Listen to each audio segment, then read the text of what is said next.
இஸ்லாம் எங்கள் வழிபாடு, இந்தியா எங்கள் தாய்நாடு என்று முழங்கி பாகிஸ்தான் பிரிவினை என்றாலும் சரி, அது எந்த விதமான அடக்குமுறை அச்சுறுத்தல் என்றாலும் சரி, இந்த மண்ணின் மைந்தர்கள், தமிழ்நாட்டு மைந்தர்கள் எங்கள் உடன்பிறப்புகள் என்று எப்பொழுதும் எங்களோடு உடன் நிற்கின்ற எங்களுடைய இஸ்லாமிய சகோதர சகோதரிகளுக்கான வக்ஃபு சட்ட திருத்த அந்த சட்டத்தை கண்டித்து திரும்ப பெற வலியுறுத்தி தமிழ்நாடு ஜமாஅத்துல் உலமா சபை சென்னை மாவட்டம் சார்பில் நடைபெற்றுக் கொண்டிருக்கின்ற இந்த மாபெரும் கண்டன பொதுக்கூட்டத்திலே கலந்து கொண்டிருக்கின்ற வேளையிலே அமர்ந்திருக்கின்ற பெருந்தகையாளர் அத்தனை பேருக்கும் முன்பாக அமர்ந்திருக்கின்ற எங்களுடைய இஸ்லாமிய சகோதர சகோதரிகளுக்கும் அன்பான வணக்கம்.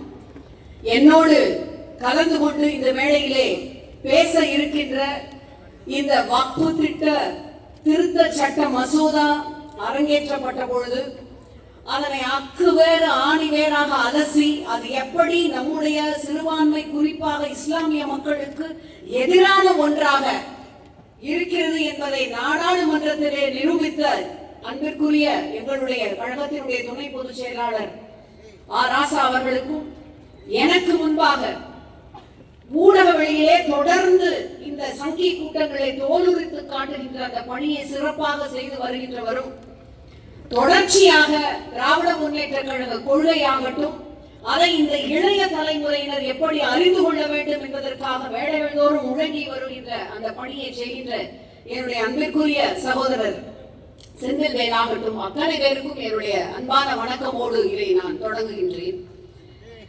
எங்களுடைய கட்சியினுடைய நிறுவனர், நாங்கள் எப்பொழுதும் ஆசான் என்று சொல்லுகின்ற பேரறிஞர் அண்ணா சொன்னார் இஸ்லாம் குறித்து, திருவிழா காலங்களில் தனது சிறு குழந்தையை தவற விட்டுவிட்ட தாய் பல ஆண்டுகள் கழித்து காணாமல் போய்விட்ட தனது சேயை சந்திக்க நேரிட்டு மீண்டும் ஒன்றிணைந்து கொள்ளும் பொழுது அவ்விருவருக்கும் எவ்வளவு மகிழ்ச்சி ஏற்படுமோ, பூரிப்பு பீரிட்டு எழுமோ, அதுபோல தமிழக மக்கள் இஸ்லாத்தின் ஏக தெய்வ கொள்கையை விளங்கிக் கொண்ட பொழுது தனது தாயை கட்டி பிடித்து வாரி அணைத்துக் கொள்வதை போல இஸ்லாத்தை தமிழர்கள் தழுவிக் கொண்டார்கள். அந்த வகையிலே என்றென்றைக்கும் இஸ்லாத்தில் பெருநம்பிக்கை வைத்திருக்கின்ற தமிழர்களாகிய உங்களுக்காக மட்டுமல்ல, இந்தியா முழுவதும் பரவி இருக்கின்ற இஸ்லாமிய பெருமக்களுக்காக தமிழ்நாடு எப்பொழுதும் துணை நிற்கும் என்பதை நீங்கள் அறிவீர்கள். குறிப்பாக தமிழ்நாட்டினுடைய முதலமைச்சர் அவர்கள் இந்த மசோதா நாடாளுமன்றத்திலே தாக்கல் செய்யப்பட இருக்கிறது என்கின்ற அந்த செய்தி வந்த அந்த கணம் முதல் ஒவ்வொரு அமெண்ட்மெண்ட் என்று சொல்லப்படுகின்ற அந்த சட்ட திருத்தத்தையும் எப்படி எதிர்க்க வேண்டும், முழுமையாக எதிர்த்து பேசி வாக்களிக்க வேண்டும் என்று அதிலே மிகுந்த கவனமுடன் கூர்மையாக கவனித்து வந்தார்கள். அந்த பணியை நாங்கள் செவனை செய்து முடித்தோம். இப்பொழுதும் அதற்காக உச்ச நீதிமன்றத்திலே தமிழ்நாடு அரசு வழக்கு தொடுத்திருக்கின்றது. சட்டசபையிலே கண்டன தீர்மானத்தையும் நிறைவேற்றி இருக்கின்றது. இன்றைக்கு ஏதோ நாம் தாயாக பிள்ளையாக பழகி வருகின்றவர்களை இந்துக்களுக்கு எதிரான இஸ்லாமியர்கள் என்று கொண்டு போய் நிறுத்துகின்றன இந்த பாஜக. அவர்களுக்கு நான் விவேகானந்தரை இங்கே சுட்டிக்காட்ட விரும்புகின்றேன். இந்தியாவின் மாபெரும் ஆன்மீக அறிஞர் என்று நாம் கொண்டாடுகின்றவர் விவேகானந்தர். சொல்கின்றார் அவர், முகமதியர்களின் வருகை ஒடுக்கப்பட்டோர் முதல் ஏழைகள் வரை ஈடேற்றம் தருவதாக இருந்தது. இதனால் தான் நமது மக்களில் 1/5 முஸ்லிமாக ஆகியுள்ளார்கள். அடுத்து அவர் சொல்வதுதான் மிக மிக முக்கியம். இன்றைக்கு 318 ஆண்டுகளுக்கு முன்பாக இறந்து போன நம்முடைய அவுரங்கசீப் அவருடைய கல்லறை தோண்டுவதற்கு துடித்துக் கொண்டிருக்கிறார்களே, அவர்களுக்கான வார்த்தை இது. வாளால் இந்த வேலை நடைபெறவில்லை, வாழும் நெருப்பும் இந்த வேலையை செய்தது என்று சொல்லுவது பேதமையின் உச்சம். விவேகானந்தர் சொல்றார், இஸ்லாத்தை பெரும்பான்மையான மக்கள் தழுவிக் கொண்டது என்பது இன்றைக்கு பாஜக சொல்வது போல் வாளால் நெருப்பால் நடைபெறவில்லை. அப்படி சொன்னால் அது பேதமையின் உச்சம். உயர் சாதி மனிதர் நடமாடும் அதே வீதியில் செல்வதற்கு தாழ்த்தப்பட்டவருக்கு அனுமதி கொடுக்கப்படாததை நான் பார்த்தேன். ஆனால் அவன் தனது பெயரை முகமதிய பெயராக மாற்றிக்கொண்டால் அவன் அதிலே அந்த சிக்கல் இல்லாமல் நடந்து செல்வதை பார்த்தேன். இஸ்லாத்தின் பெருமையை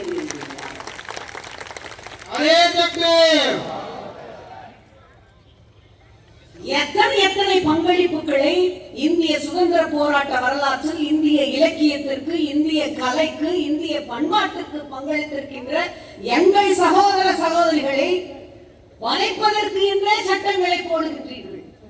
CAA என்று கொண்டு வருகிறீர்கள், முத்தலாக் என்று கொண்டு வருகிறீர்கள், இன்றைக்கு இழியன வக்பு திருத்த சட்டத்தை கொண்டு வந்திருக்கிறீர்கள். ஒவ்வொரு முறையும் நீங்கள் இஸ்லாத்திற்கு எதிராக, முகமதியருக்கு எதிராக உங்களுடைய பேனாவை தலைகுனிய வைத்து கையெழுத்திடும் பொழுது தமிழ்நாடு அதற்கு எதிராக அனைத்து வாள்களையும் உயர்த்தி போராடும். தொடர்ச்சியாக பேரறிஞர் அண்ணா, முத்தமிழறிஞர் தலைவர் கலைஞர், எங்களுடைய மாண்புமிகு முதலமைச்சர் உள்ளிட்ட அத்தனை பேரும், எங்களுடைய அன்பு நண்பர் செந்தில்வேல் சொன்னதை போல, ஒரு இஸ்லாமிய சகோதரனை நீங்கள் தொட வேண்டும் என்றாலும் லட்சக்கணக்கான தமிழர்களை தாண்டித்தான் நீங்கள் என்கின்ற நிலை தமிழ்நாட்டில் இருப்பதால் தான் தமிழ்நாட்டின் மீது அவர்களுக்கு கண். நான் சொன்னேன் அல்லவா, எத்தனை போராட்டத்தில் அவர்கள் விடுதலை போராட்டத்தில் பங்கு பெற்றிருக்கிறார்கள். ஒரு சோறு பதம். பேகம் ஹஜ்ரத் மகன், டெல்லியை ஆண்ட இவர், ஆங்கிலேயரை எதிர்த்து போராடிய முஸ்லிம் பெண், யாரும் உதவவில்லை என்றாலும் தன்னுடைய 10 வயது மகனோடு வீரமரணம் அடைந்த வீரத்தாய். சுதந்திர போர வீர வரலாறு என்பது சங்கிகளுக்கு தெரியாது, பாஜகவிற்கு தெரியாது. ஏனென்றால் அவர்கள் அதிலே பங்கு வகிக்கவில்லை. பங்கு வகிக்கின்ற இஸ்லாமியர்களை பாருங்கள். நம்முடைய ஐயா கப்பல் ஒட்டிய தமிழன் வ.உ.சி. அவர்கள் கப்பல் வாங்க வேண்டும் என்று மகாகவி பாரதியார் விளம்பரம் செய்கின்றார். வந்ததோ சில 100 ரூபாய்களும் சிறு அணாக்களும் தான். ஆனால் கப்பலை வாங்குவதற்கு ஒரு இஸ்லாமிய சகோதரர் ஹாஜி வக்கீல் முகமது 10 லட்சம் ரூபாய் வழங்குகின்றார். இவரை விட சிறந்த சுதந்திர போராட்ட வீரரை யார் நீங்கள் பார்த்தீர்கள்? வேலூர் சிப்பாய் கழகம் என்று பெயரிடுகிறீர்கள். முதல் சுதந்திர போராட்ட வரலாற்றை 1857 அந்த சிப்பாய் கழகம் அல்ல, சிப்பாய் சுதந்திர போரை அதற்கு வித்திட்டவர் மௌல்வி அகமது ஷா என்கின்ற முகமதியர். அவருடைய தலைமையில் போராடிய சிப்பாய்களை பீரங்கி வாயில் வைத்து பிளந்து அகழியில் வீசுகின்றது பிரிட்டானிய அரசாங்கம். அசரவில்லை அந்த இஸ்லாமிய சகோதரர்கள். நாங்கள் எப்பொழுதும் எங்களுடைய நெஞ்சிலே வைத்து கொண்டாடுகின்ற கண்ணியத்துக்குரிய ஐயா காயிதே மில்லத் அவர்கள், அல்லாஹ் என்று அழைப்பதற்கு முன்பே அம்மா என்று அழைத்தவர் சொல்கின்றார்கள். அதனால் மனமும் தமிழும் எனக்கு 2 கண்கள் என்று சொன்னவர். காயிதே மில்லத் என்றால் அரபு சொல்லுக்கு வழிகாட்டும் தலைவர் என்று அர்த்தம். அதனால்தான் அவர் காயிதே மில்லத் அவர்கள் தமிழகம் கண்டெடுத்த முத்து, முஸ்லிம்களின் சொத்து என்று அவர் போற்றப்படுகின்றார். இஸ்லாமியராக பிறந்தாலும் மதம் கடிந்த மாமனிதராக, மனிதநேயம் கொண்டவரான நம்முடைய அப்துல் கலாம் ஐயா, அவரை நீங்கள் எத்தகைய மேன்மையான பதவியில் வைத்துக் கொண்டு அழகு பார்த்தீர்கள். ஆனால் அவருடைய அடிச்சுவட்டில் எதையாவது நீங்கள் பின்பற்றி இருக்கிறீர்களா? எத்தனை கான்ட்ரிபியூஷன்ஸ் என்று சொல்லக்கூடிய நம்முடைய இதயத்திலே ஸ்டண்ட் வைக்கிறார்கள் அல்லவா, அதனை மிக இலகுவாக வடிவமைத்து தந்த பெருமைக்கு சொந்தக்காரர் அவர். தன்னுடைய சென்ட் ஜோசப் கல்லூரிக்கு பழைய மாணவராக செல்கின்ற பொழுது இன்னொரு மாணவர் வந்து அவரிடத்திலே சொல்லுகின்றார், அந்த காலகட்டத்திலே 2 இஸ்லாமியர்கள் தான் இங்கே படித்தோம் என்று. ஆம், நாம் அனைவரும் இஸ்லாமியர்கள் என்றாலும் இந்தியர்கள் என்ற பெருமையோடு சொல்வதிலே நமக்கு உரிமை உண்டு என்று சொன்னவர். தேசப்பற்றிலே எந்த விதத்திலே இஸ்லாமியராகிய நீங்கள் குறைந்து போனீர்கள்? நம்முடைய நேதாஜி சுபாஷ் சந்திரபோஸ் அவர்கள் சுதந்திரத்துக்காக போராடிய பொழுது கிழக்கு ஆசியாவிற்கு செல்கின்றார். அங்கே கிழக்கு ஆசியாவில் பெரும்பான்மையான இஸ்லாமியர்கள் வணிகத்திலே பெரும் தொகை ஈட்டி பெரும் செல்வந்தராக வாழ்ந்தவர்கள். இன்றைக்கு இருக்கின்ற மியான்மர், அன்றைய பர்மாவிலே அவர் அந்த போராட்டத்திற்காக நிதி கேட்டு சென்ற பொழுது ஹபீப் என்கின்ற இஸ்லாமியர் ஒன்றல்ல ரெண்டல்ல தன்னுடைய சொத்துக்கள் அனைத்தையும் இந்திய சுதந்திர போராட்டத்திற்காக தானம் செய்தார். வக்ஃபு என்றால் என்ன? இறை தொண்டுக்காக, சமுதாயத்திலே பாதிக்கப்படுகின்றவர்களுக்கான தொண்டிற்காக வக்ஃபு என்கின்ற ஒன்று வழங்கப்படுவது. அந்த அடிவடியிலேயே கையை வைக்கின்ற நாசகார வேலையை இன்றைக்கு பாஜக செய்கின்றது. நேதாஜி அப்படியே பிரமித்து விட்டு சொல்கின்றார், நான் பயணம் செய்கின்ற இடங்களில் எல்லாம் ஹபீபின் வள்ளல் தன்மையை புகழ்ந்து, நாட்டை பிடித்திருக்கும் பிடி நீங்க ஹபீப் மருந்து தேவை என்கின்றார். நாட்டை பிடித்திருக்கும் இந்த பிணி நீங்க நம்முடைய கூட்டணி என்கின்ற மருந்து தேவை. இப்பொழுது நேற்றைக்கு முன்தினம் முடிவு செய்யப்பட்ட கூட்டணியை நீங்கள் பார்த்திருப்பீர்கள். எந்த முகத்தை வைத்துக் கொண்டு அவர்கள் இனிமேல் இஸ்லாமியரிடம் வந்து நீங்கள் வாக்கு சேகரிப்பதை விடுங்கள், நான் உங்கள் தோழன் என்று எந்த முகத்தை வைத்துக் கொண்டு அதிமுக சொல்ல முடியும்? அங்கே பாலுக்கும் பூனைக்கும் பாலுக்கும் இரண்டுக்கும் காவலாகவும் தோழனாகவும் நாடகமாடுகின்ற வேலையை நாடாளுமன்றத்திலே செய்து விட்டீர்கள். அதாவது வக்ஃபு சட்ட திருத்த மசோதாவிற்கு நாங்கள் ஆதரிக்கவில்லை என்று அங்கே ஒரு நாடகத்தை ஆடிவிட்டீர்கள். மிக குறிப்பாக மாநிலங்களவையிலே மாநிலங்களுடைய தலைவர் அண்ணன் திருச்சி சிவா அவர்கள் இந்த விஷயத்தை மிக குறிப்பாக தெளிவாக விளக்கி இருக்கின்றார். அவர்களுடைய கபட நாடகத்தை மசோதா ஒப்புதலுக்கு விடும் பொழுது அதனை ஒவ்வொரு கட்டத்திலும் எதிர்த்து டிவிஷன் கேட்டு வாக்களித்தது திராவிட முன்னேற்ற கழகம். பதிவேட்டிலே நீங்கள் பார்த்துக் கொள்ளலாம். ஆனால் இப்பொழுது வந்திருக்கின்ற இந்த டிராகோனியன் லா என்று சொல்லப்படுகின்ற இதிலே இந்த வக்ஃபு போர்டிலே இஸ்லாமியர் அல்லாதவர்களை நியமிக்கலாம் என்ற அந்த அமெண்ட்மெண்ட் வரும்பொழுது இந்த சட்டத்திலே மட்டும் 40 சட்ட திருத்தங்களை இந்த கொடுங்கோன்மையான பாஜக அரசு கொண்டு வந்திருக்கின்றது. அதற்காக அமைக்கப்பட்ட ஜேபிசி ஜாயிண்ட் பார்லிமெண்டரி கமிட்டியில் எதிர்கட்சியை சார்ந்த உறுப்பினர்கள் கொடுத்த ஒரே ஒரு திருத்தத்தை கூட ஏற்றுக்கொள்ளவில்லை. பின்பு என்ன ஜனநாயகத்தை பற்றி பேசுகிறீர்கள்? அதற்கு என்ன தகுதி இருக்கின்றது உங்களுக்கு? அண்ணன் திருச்சி சிவா அவர்கள் இந்த பெண்கள் இந்த வக்ஃபு இந்த அந்த போர்டிலே இஸ்லாமியர் அல்லாதவர்கள் வரலாம் என்கின்ற அமெண்ட்மெண்ட்டுக்கு எதிராக வாக்களிக்க வேண்டும் என்று நாம் அத்தனை பேரும் சேர்ந்து வாக்களித்த பொழுது அதிமுக அதற்கு ஆதரவாக அந்த அமெண்ட்மெண்ட் என்று சொல்லப்படுகின்ற விஷயங்களுக்கு வாக்களித்தது. புரிந்து கொள்ள வேண்டும், நீங்கள் நாடாளுமன்றத்திலே நடப்பவை அத்தனையும் மக்களுக்கு அப்படியே காண கிடைப்பவை. அங்கே ஒன்றை செய்துவிட்டு இங்கே தமிழ்நாட்டிடம் வந்து ஏமாற்றுகின்ற இந்த வேலையை அவர்கள் நிறுத்த வேண்டும். வாக்கிற்காக சொல்லவில்லை, நாம் அனைவரும் தாயா பிள்ளையாக பழகியவர். என்னுடைய தந்தை ராமநாதபுரத்தை சார்ந்த அருப்புக்கோட்டை தொகுதியிலே முதலில் போட்டியிட்டு தொடர்ச்சியாக அங்கே போட்டியிட்டவர். அங்கே வீரச்சோளம் என்கின்ற பெரும்பான்மையான இஸ்லாமிய சகோதரர்கள் வசிக்கின்ற ஒரு கிராமம் இருக்கின்றது. முழுக்க அங்கே இருப்பவர்கள் அத்தனை பேரும் எங்களுக்கு மாமா மாமிகள் தான். என் தந்தையினுடைய வெற்றிக்கு அவர்கள் வாக்களித்தார்கள் என்பது ஒரு விஷயம் என்றாலும் 3 முறை தேர்தலிலே என்னுடைய தந்தை தோற்ற பொழுதெல்லாம் குடும்பத்தோடு எங்களுக்கு வந்து இருந்து 10 நாட்கள் சமைத்து கொடுத்து எங்களை தேற்றியது எல்லாம் வீரச்சோளம் கிராமம் தான். இன்றைக்கும் சரி என்றைக்கும் சரி.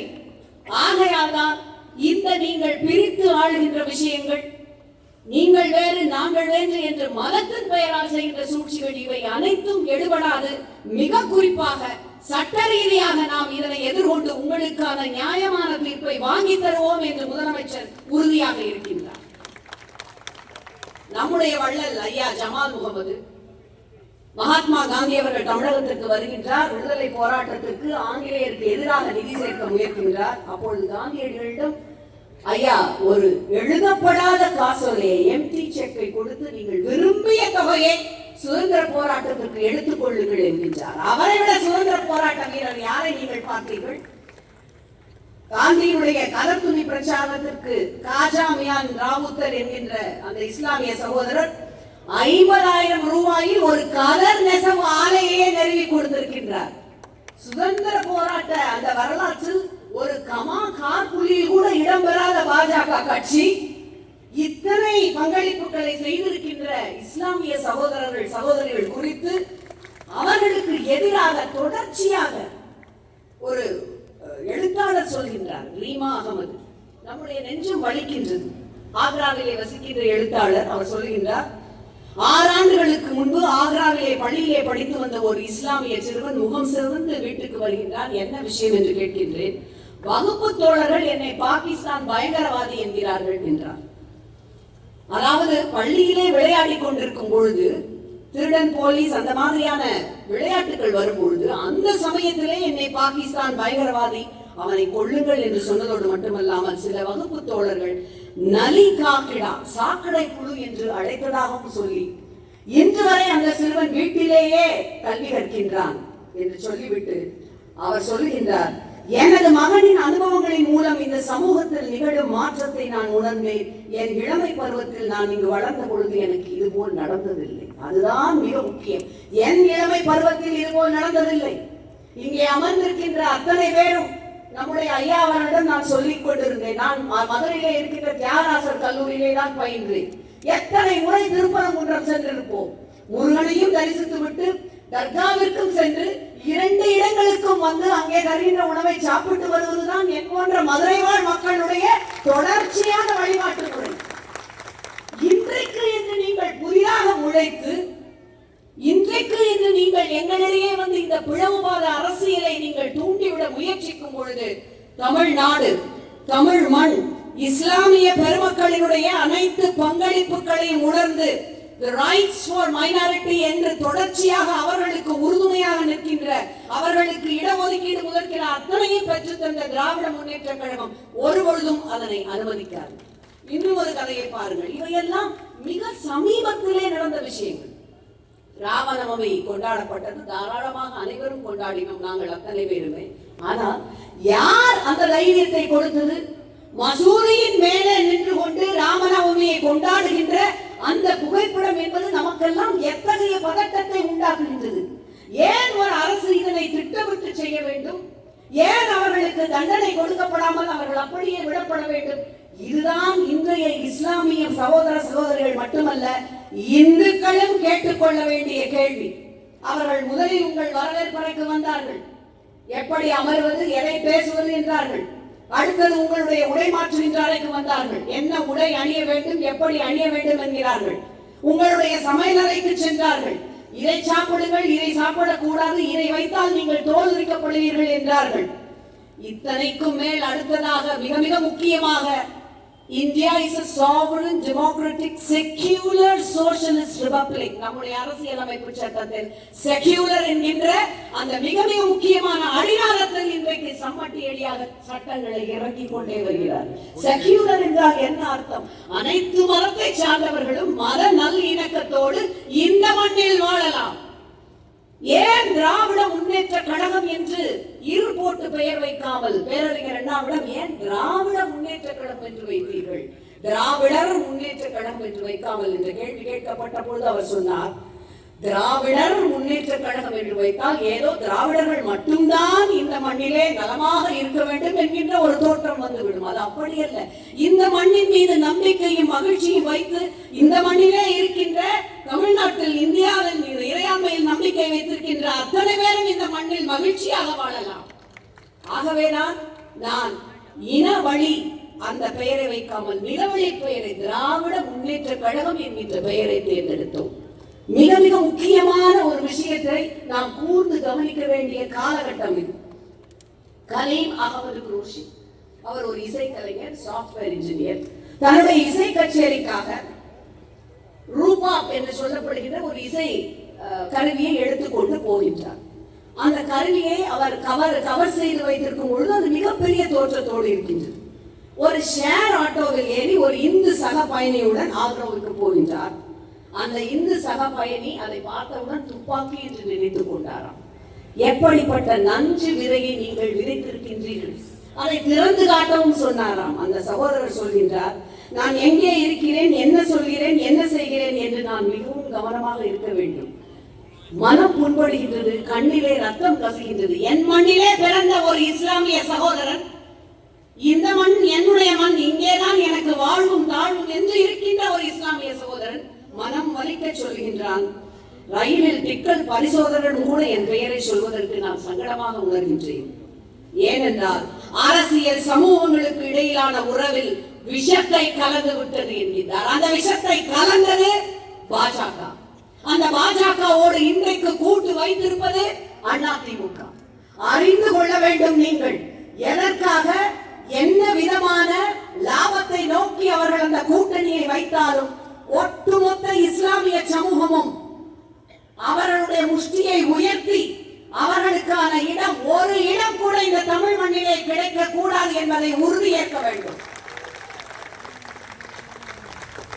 எத்தனை கொடூரமான சட்டம் இந்த சட்டம்!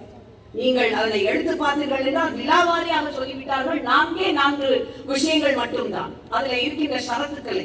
அதாவது நீங்கள் இந்த வக்ஃபு என்கின்ற விஷயத்தை தானமாக வழங்குவதற்கு இதற்கு ஒரு பெயர் வைத்திருக்கிறார்கள். அது குறித்து நான் உங்களிடம் சொல்ல வேண்டும். ஆங்கிலத்திலே இங்க இருக்கின்ற பெருமக்களுக்கு மிக முக்கியம். ஒருங்கிணைக்கப்பட்ட வக்ஃபு மேலாண்மை, ஆற்றல் அளித்தல், செயல்திறன் மற்றும் மேம்பாட்டு சட்டம். சுருக்கமாக உள்துறை அமைச்சர் இதை உம்மீத், UMEED, உம்மீத் என்று பெருமையாக அதனை அறிவித்தார். Unified work management, empowerment, efficiency and development. நான் சொல்லுவேன், உண்மையில் உம்மீத் என்பது சமூகங்களுக்கு ஆற்றல் அளிப்பது அல்ல. இங்கு யூ என்பது அன்கான்ஸ்டிடியூஷனல் ரெஸ்ட்ரிக்ஷன்ஸ், அரசியல் சட்டத்திற்கு ஒவ்வாத கட்டுப்பாடுகள். எம் என்பது மார்ஜினலைசேஷன் ஆஃப் ரிலிஜியஸ் அட்டானமி. இ என்பது எக்ஸ்க்ளூஷன் ஃப்ரம் ஸ்பிரிச்சுவல் பிராக்டிஸ். இன்னொரு இ என்பது erosion of precedent. டி என்பது discriminatory governance.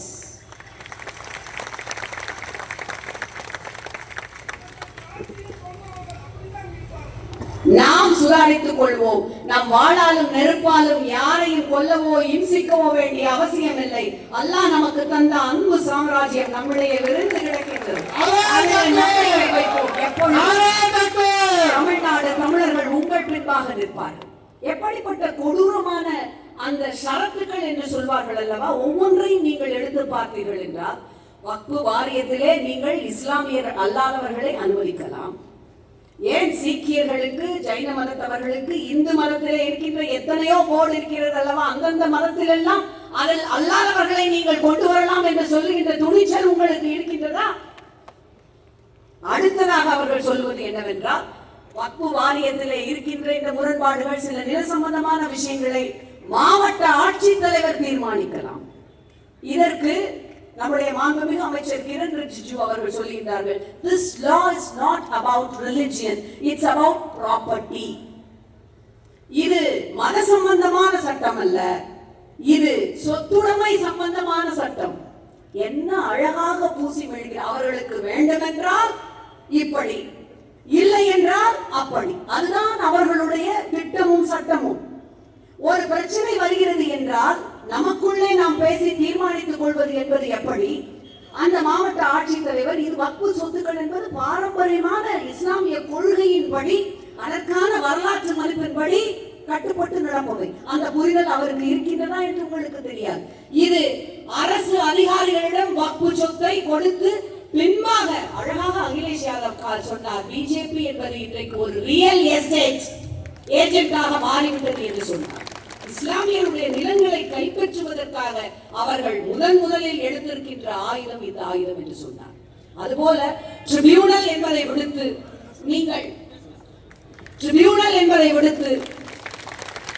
நீங்கள் இந்த நிலம் சம்பந்தமான எந்த விவகாரத்திற்கும் உயர்நீதிமன்றம் செல்லலாம் என்கின்ற ஒன்றை கொண்டு வந்திருக்கின்றது.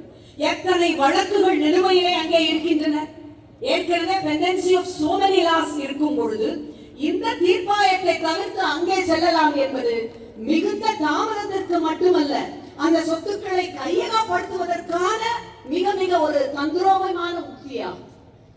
அந்த மூல மசோதாவிலே வக்ஃபு வாரியத்திற்கான சிஇஓ என்று சொல்லப்படுபவர் நிச்சயமாக இஸ்லாமியராக இருக்க வேண்டும் என்ற ஒரு ஷரத்து இருந்தது. அதையும் அடியோடு நீக்கம் செய்திருக்கிறார். இதையெல்லாம் விட மிக முக்கியமான ஒரு திருத்தம் என்பது, நீங்கள் வக்ஃபு தானமாக கொடுக்க வேண்டும் என்றால், உலகில் எங்கும் இது போல ஒரு விவரணையை நீங்கள் கேள்விப்பட்டது கிடையாது. நீங்கள் 5 வருடம் பிராக்டிசிங் முஸ்லிமாக இருக்க வேண்டும். 5 வருடங்கள் இஸ்லாத்தை தழுவிய ஒரு இஸ்லாமியராக இருந்தால் மட்டுமே வக்ஃபு சொத்தை தானமாக கொடுக்க முடியும். என்ன ஐயா இது? முதலில் நீங்கள் யார்? நான் 5 வருட இஸ்லாமியரா இல்லது 50 வருட இஸ்லாமியரா அல்லது பிறப்பிலே இருந்து இஸ்லாமியரா என்று தீர்மானிக்க நீங்கள் யார்? நீங்கள் இப்படிப்பட்ட ஒரு கேள்வியை ஒரு இந்துவை பார்த்து அல்லது பிற சமூகத்தினரை பார்த்து நீங்கள் வைத்துவிட முடியுமா? தனிப்பட்ட மத உரிமை என்பது அது. அதுபோல தானம் கொடுப்பதற்கு மதத்தை ஏன் நீங்கள் ஒரு பெஞ்ச்மார்க்காக, ஒரு ஸ்கேலாக ஏன் மதத்தை முன்னிறுத்துகிறீர்கள்? நான் இப்பொழுது பட்டியலிட்டு காட்டினேன். இஸ்லாமிய பெருமக்கள் அத்தனை பேரும் சுதந்திர போராட்டத்திற்கு அத்தனை அள்ளி அள்ளி கொடுத்தவர்கள். அவர்கள் அத்தனை பேரும் உங்களுக்கும் சேர்த்துதானே தங்கள் வணிகத்தில் ஈட்டிய பணத்தை கொடுத்தார்கள். அதற்கு மதம் ஒருவொழுதும் தடையாக இருந்ததல்லவே. இப்படி பல விதங்களில் இதோ இருக்கின்ற எங்களுடைய அன்பு சகோதரர் ராசா அவர்கள் ஜேபிசி என்கின்ற அந்த கமிட்டியிலே அனைவரும் இணைந்து அமர்ந்து கொண்டு வந்த ஒரு அமெண்ட்மெண்ட், ஒரு திருத்தத்தை கூட அரசு அங்கீகரிக்கவில்லை. ஆனால் 40 சட்ட திருத்தத்தை கொண்டு வந்திருக்கின்றது. அந்த ஒவ்வொரு திட்டமும் நான் இப்பொழுது அடுக்கியதை போல மேற்போக்குக்காக சொல்கிறார்கள். பெண்கள் ஏற்கனவே நம்முடைய பெண்கள், இஸ்லாமிய பெண்கள் members of the legislative assembly, Waqf board, வக்ஃபு வாரியத்தில் அத்தனையிலும் இருக்கின்றார்கள். புதிதாக அவர்களுக்கு நாங்கள் அவர்களை உயர்த்துகின்றோம் என்று எப்படி முத்தலாக் சட்டத்தின் பொழுது ஒரு பொய்யான பிம்பத்தை வைத்தார்களோ அதை இப்பொழுதும் மீண்டும் மீண்டும் திரும்ப சொல்கின்றார்.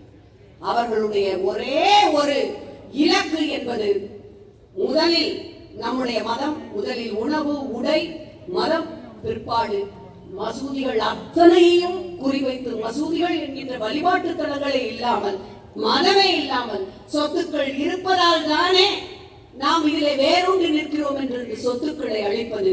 இது இன்றைக்கு இஸ்லாமிய சகோதர சகோதரிகளுக்கு மட்டுமே வைக்கப்பட்ட, தலைக்கு நேராக தொங்குகின்ற டெமோக்ரஸி ஸ்வார்ட் அல்ல.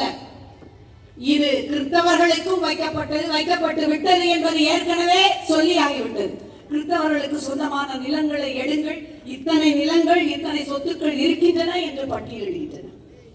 அதுபோல ஒரு மிகப்பெரிய லட்சக்கணக்கான கோடிக்கணக்கான சொத்துக்கள் இந்த வக்ஃபு வாரியத்தில் இருப்பதாக மாண்புமிகு அமைச்சர்கள் சொல்கிறார்கள். அதில் எத்தனை கவர்சலாக்கள் அடக்கம், எத்தனை மதரசாக்கள் அடக்கம், அத்தனையும் நீங்கள் வெறும் பணத்தின் தன்மையை மட்டுமே கொண்டு நீங்கள் அளவிட முடியுமா? ஒரு புத்தகத்தை நீங்கள் அளவிட வேண்டும் என்றால், மதிப்பிட வேண்டும் என்றால் அதற்குரிய அச்சுக்கூலியும் காகிதத்தின் விலையை மட்டும்தான் சொல்ல முடியும். புத்தகம் தருகின்ற மேன்மையை நீங்கள் அளவிட்டு விட முடியுமா? இஸ்லாம் தருகின்ற மேன்மையை நீங்கள் அப்படி அளவிட்டு விட முடியுமா? அந்த புரிதல் இல்லாத ஒன்றிய பாஜக அரசினுடைய சதித்திட்டத்தை நாம் தெளிவாக புரிந்து வைத்திருக்கின்றோம். அவர்களோடு சேர்ந்திருக்கின்ற, இன்னைக்கு வந்து அவர்களோடு இணைந்திருக்கின்ற கூட்டணியை பற்றியும் புரிந்து வைத்திருக்கிறோம் என்பதை நீங்கள் வர இருக்கின்ற இந்த 26ஆம் ஆண்டு தேர்தலிலே மெய்ப்பிக்க வேண்டும். இது யாருக்காகவும் யாரும் வாக்கு சேகரிக்கின்ற மேடை அல்ல. திராவிட முன்னேற்ற கழகம் தொன்று தொட்டு அன்று முதல் இன்று வரை உங்களோடு உடன் நிற்கும் என்று சொல்லுகின்ற மேடை. உங்களுடைய உரிமைகளுக்காக, உங்களுடைய உரிமைகளை நாம் இப்படி போராடி பெற வேண்டிய அவசியம் இல்லை. ஏற்கனவே இருந்த உரிமைகள் மீது கை வைக்காதீர்கள் என்று சொல்வதற்காக இன்றைக்கு நாங்கள் அத்தனை பேரும் இங்கே நிற்கின்றோம். இதுல எந்த விதமான மத பாகுபாடு, சாதி பாகுபாடு, அரசியல் பாகுபாடு இன்றி உங்களோடு இணைந்து நிற்கின்றோம். புரிந்து கொள்ள வேண்டும்.